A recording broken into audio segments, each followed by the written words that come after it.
اس کا شوہر چلا گیا، وہ پورے گھر کے کام کرنے لگی۔ میں اس کی مدد کروا رہی تھی اور یہ سوچ رہی تھی کہ آج تو میں مدد کروا لوں گی، پیچھے وہ اکیلی یہ سارے کام کیسے کرتی ہوگی۔ میں اپنی بہن کو اکیلا چھوڑ کر جانا نہیں چاہتی تھی۔ میں نے سوچا تھا کہ 1-2 دن اور میں اس کے پاس رک جاؤں، لیکن میرا یہاں پر دم گھٹنے لگا کیونکہ اس کی ساس اسے بات بات پر ڈانٹتی تھی۔ میں سوچنے لگی آخر یہ کس قسم کی عورت تھی۔ میں نے اپنی بہن سے کہا آپ بھی معاف کرنا، لیکن مجھے جانا ہوگا۔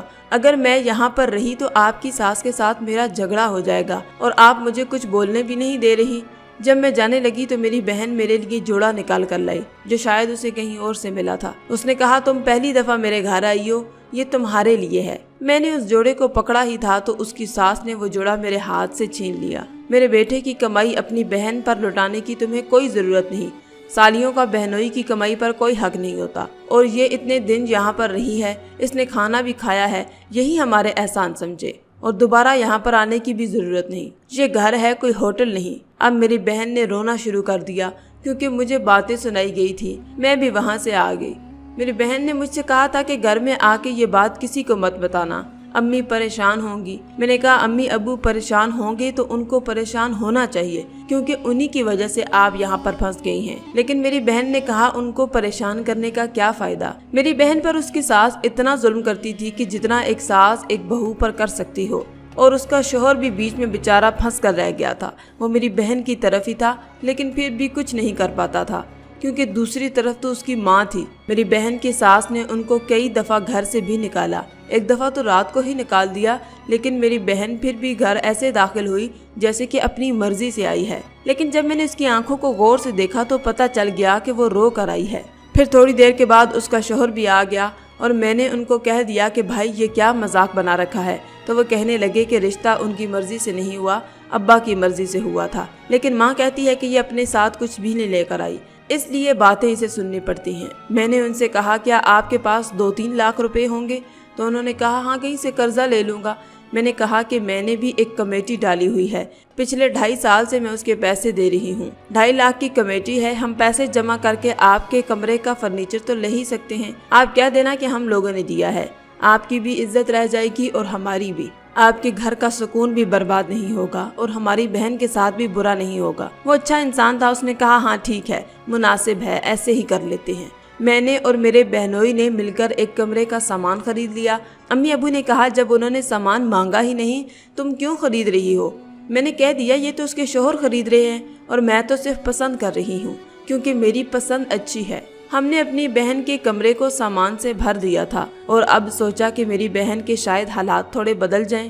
اب تو ہمارے پاس پیسے بھی نہیں تھے کہ ہم کچھ اور لے کر دیتے کیونکہ اب اس کی ساس یہ کہہ رہی تھی کہ ہم نے 2 سیٹ سونے کے چڑھائے تھے اور ان لوگوں نے صرف سونے کی 2 چوڑیاں دی، ان کو بھی پورا سیٹ دینا چاہیے تھا۔ کہتے ہیں کہ شادی کے بعد اگر شوہر بیوی سے محبت کرنے والا نہ ہو، اس کی عزت کرنے والا نہ ہو اور سب کے سامنے اس کا خیال رکھنے والا نہ ہو تو بیوی کے لیے سسرال میں رہنا مزید مشکل ہو جاتا ہے۔ میری بہن کی ساس کا مسئلہ بھی یہی تھا، اس کا بیٹا میری بہن کے آتے ہی اس کے راستے پر لگ گیا اور اس کا بہت خیال رکھتا تھا، اس لیے اس کی ساس اس سے خار کھاتی تھی۔ اس نے تو میرے بیٹے کو اپنے اشارے پر نچانا شروع کر دیا ہے، جبکہ میرے بیٹے نے میری بات تو آج تک نہ مانی، لیکن بیوی کے آتے ہی سیدھا ہو گیا۔ جبکہ دیکھا جائے تو یہ اچھی بات تھی جس کی وجہ سے اسے ہدایت ملی۔ پھر میری بہن کی ساس سے تنگ آ کر ایک دن میرے بہنوئی نے قرضہ اٹھا کر میری بہن کو ایک سونے کا سیٹ بھی بنوا دیا، اور میں دیکھ رہی تھی کہ وہ اچھا انسان تھا کیونکہ نام تو ہمارا ہی بن رہا تھا، لیکن اس کے بعد اس کی ساس کہنے لگی کہ یہ ٹھیک سے گھر کا کام نہیں کر سکتی۔ میری بہن تہجد گزار اور 5 وقت کی نماز پڑھنے والی تھی، شاید اسی وجہ سے اس کے شوہر کو بہت اس سے محبت تھی کیونکہ وہ یہ سوچتا تھا کہ یہ ایک نیک عورت ہے اور اس نے مجھے اپنے ساتھ سیدھے راستے پر لگا لیا۔ اس کی ساس کہا کرتی تھی کہ کوئی نیک عورت نہیں، ایک لڑکی جو اتنی خوبصورت ہو وہ کبھی بھی نیک نہیں ہوتی۔ میری بہن نے مجھے اتنی بات بتائی، اس نے کہا کہ میرے شوہر کی ایک بہن گھر سے بھاگی ہوئی ہے اور پھر میں نے اس کی تصویر بھی دیکھی، وہ بہت زیادہ خوبصورت تھی۔ میرا شوہر کہتا ہے کہ جب سے وہ گھر سے بھاگی تھی تب سے امی بہت زیادہ تلخ ہو گئی ہیں اور اب انہیں کچھ بھی اچھا نہیں لگتا۔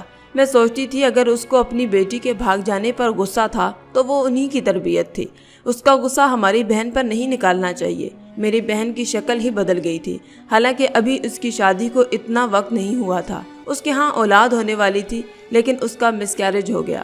یہ سب ٹینشن کی وجہ سے ہوا تھا، اور اس کو ٹینشن کس بات کی تھی یہ میں اچھی طرح جانتی تھی۔ ایسا لگتا تھا جیسے اس کی شادی کو 10 سال ہو گئے ہوں۔ اس کا وزن بھی بڑھنے لگا، جبکہ وہ تو کھانا بھی اچھے سے نہیں کھا پاتی تھی۔ ایک عورت نے میری بہن کی زندگی برباد کر دی تھی، وہ میری بہن کا خون چوس رہی تھی، اور میں یہ سب ہوتا ہوا نہیں دیکھ سکتی تھی، لیکن میں کچھ کر بھی نہیں پاتی۔ یہ بات ابھی تک ہمارے امی ابو کو نہیں بتائی۔ وہ یہی کہتے تھے کہ شادی کے بعد تو عورت کی شکل بدل ہی جاتی ہے، اور پھر یہ بہانہ کر دیا کہ میری بہن کا مس کیریج ہوا تھا، اس لیے وہ اداس رہنے لگی ہے۔ اس دوران امی نے میرے لیے ایک رشتہ دیکھ لیا۔ میں یہ رشتہ نہیں کرنا چاہتی تھی کیونکہ مجھے میری بہن کو دیکھ کر ڈر لگنے لگا تھا۔ اس کی شادی ہوئی تو وہ کون سے اچھے حالات میں ہے، تو میں بھی شادی نہیں کرنا چاہتی تھی۔ خیر، اس رشتے سے جان چھڑانے میں مجھے کافی وقت لگ گیا، اور کافی دنوں تک میں اپنی بہن سے بات بھی نہیں کر پائی۔ ایک دن میں اپنے کمرے میں سو ہی رہی تھی کہ جب اچانک سے میرا موبائل بجا۔ میں نے ٹائم دیکھا تو رات کے 2:30 بجے کا وقت تھا۔ میں نے اپنے دل پر ہاتھ رکھ لیا اور کہا کہ یا اللہ خیر، کیونکہ آدھی رات کو یوں کوئی فون آئے تو ڈر ہی لگتا ہے، اور پھر سوچ لیا کہ شاید کوئی رانگ نمبر ہوگا۔ ایسی کوئی بھی بات نہیں ہوگی۔ فون سنا تو نمبر تو انجان ہی تھا، لیکن آواز جانی پہچانی تھی۔ یہ آواز میرے بہنوئی کی تھی، اور وہ بری طرح سے رو رہے تھے۔ اس نے کہا بڑی قیامت آ گئی، بہت برا ہوا۔ میں نے کہا کیا ہوا؟ میرا تو دل ہی کانپنے لگا۔ میں نے بار بار پوچھا کہ کیا بات ہے؟ اس نے کہا تمہاری بہن صفیہ اس دنیا سے چلی گئی، تم جلدی آ جاؤ۔ میں نے یہ سنا تو میرے ہاتھ سے فون گر گیا۔ میں امی ابو کی طرف بھاگی اور ان کو یہ سب بتایا۔ ان کو بھی یقین نہیں آ رہا تھا، ہم میں سے کسی کو بھی یقین نہیں آ رہا تھا، لیکن ہم لوگ جب وہاں پہنچے تو دیکھا کہ واقعی وہ اس دنیا سے چلی گئی تو ہم حیران رہ گئے۔ وہ اپنے کمرے میں پڑی تھی۔ اس کو دیکھ کر بالکل بھی نہیں لگ رہا تھا کہ اس کے ساتھ کوئی حادثہ ہوا ہے۔ میری بہن کے پاس ایک ڈاکٹر بھی کھڑا تھا۔ اس نے کہا کہ اس کو ہارٹ اٹیک ہوا ہے۔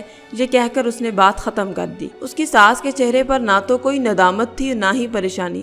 وہ کہنے لگی کہ آپ کی بیٹی بدکردار تھی، اس کی بدکرداری کی وجہ سے ہمارے گھر پر عذاب آیا ہوا تھا، کھانے کے لالے پڑے ہوئے تھے، لیکن آج اس دنیا سے گئی ہے، اور آج ہی ہماری لاٹری نکل آئی۔ اس عورت کی باتیں سن کر ہمیں بہت غصہ آیا، اور ہم حیران تھے کہ کیا واقعی یہ انسان تھی، اور ہم تو کچھ بولنے کی حالت میں نہیں تھے۔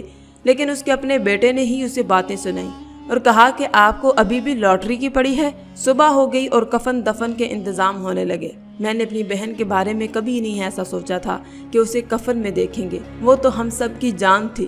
کتنی صابر، شاکر اور تہجد گزار، حافظ قرآن، ایک نیک اور اچھی لڑکی تھی۔ اس کے ساتھ اتنا برا ہوا۔ اس کو غسل دے دیا گیا اور کفن پہنانے کے بعد میت کو باہر چارپائی پر رکھا۔ اس کو باہر چارپائی پر رکھا ہی تھا کہ میری امی بے ہوش ہو گئی، اور میں اپنی امی کو ان کے دوسرے کمرے میں لے گئی۔ جب مجھے چیخنے چلانے کی آوازیں آنے لگی، میں بڑی حیران ہوئی یہ آوازیں کہاں سے آ رہی ہیں، کیونکہ لوگ رو تو رہے تھے لیکن چلا نہیں رہے تھے۔ لیکن جب اچانک آواز آئی، میں سوچنے لگی کہ سب لوگ چلا کیوں رہے تھے۔ جب میں باہر نکلی تو سامنے کا منظر دیکھ کر حیران رہ گئی، کیونکہ میری بہن کی میت کے اوپر 2 موٹے موٹے سانپ لپٹے ہوئے تھے، اور اس کی ساس سب کو کہہ رہی تھی کہ یہ دیکھو، آج کل کی حافظ قرآن اس عورت نے تو ہمیں کہیں کا نہیں چھوڑا، ہمارے گھر کو گندگی کا اڈا بنا دیا، پورے محلے کو پیچھے لگایا ہوا ہے۔ کچھ لوگ تو یہ دیکھ کر ہی بھاگ گئے اور کچھ لوگ وہاں پر کھڑے ہوئے تھے۔ کچھ لوگوں کو یہ سننے میں ہی بہت عجیب لگ رہا تھا، لیکن تجسس اس لیول کا ہوتا ہے، سب لوگ اس میت کو دیکھ کر عبرت حاصل کر رہے تھے، اور میری بھی حالت بہت ہی بری تھی۔ لیکن میں ایک شخص کو میت کے پاس دیکھ کر سمجھ گئی تھی کہ وہ کون ہے۔ جب اس شخص نے پیچھے دیکھا اور یہ محسوس کیا کہ یہ ہماری نظروں میں آ گیا ہے تو اس نے بھاگنا شروع کر دیا۔ میں نے اپنے بہنوئی سے کہا کہ اسے فوراً پکڑ کر لاؤ۔ میرا بہنوئی اس کے پیچھے بھاگا۔ تھوڑی دیر کے بعد معاملہ کلیئر ہو گیا۔ جب اس شخص کو پکڑ کر لائے تو میری بہن کی ساس کی شکل دیکھنے والی تھی۔ وہ کہنے لگی یہ کون ہے، اس کو کیوں اٹھا کر لائے ہو؟ جانے دو اس کو، پتہ نہیں کون ہے غریب آدمی۔ سب لوگوں نے میری بہن کو دفنانے سے بھی انکار کر دیا تھا۔ سب لوگ وہاں سے چلے گئے اور کوئی بھی میت کو دفنانے کے لیے تیار نہ تھا۔ پھر میرے بابا، میری بہن کا شوہر اور ہمارے 2 کزن تھے جنہوں نے میت کو کندھا دیا اور جا کر اسے دفن کیا۔ اس کے بعد اس شخص کو سب کے سامنے بٹھایا گیا اور کہا کہ تمہارا یہاں پر کیا کام ہے، کیونکہ وہ ایک بہت بڑا سپیرا تھا، اس علاقے میں سانپ کا تماشا دکھایا کرتا تھا۔ اس کے پاس کئی سارے بڑے بڑے سانپ تھے۔ وہ آدمی میری بہن کی ساس کی طرف دیکھ رہا تھا۔ میرے بہنوئی نے اس کے منہ پر رکھ کر ایک تھپڑ مارا اور اس نے اپنی زبان کھول دی اور کہا کہ آپ کی ماں نے کہا تھا کہ 2 بڑے بڑے سانپوں کا انتظام کرنا ہے اور ان سانپوں کو میت کے اوپر چھوڑ دینا ہے۔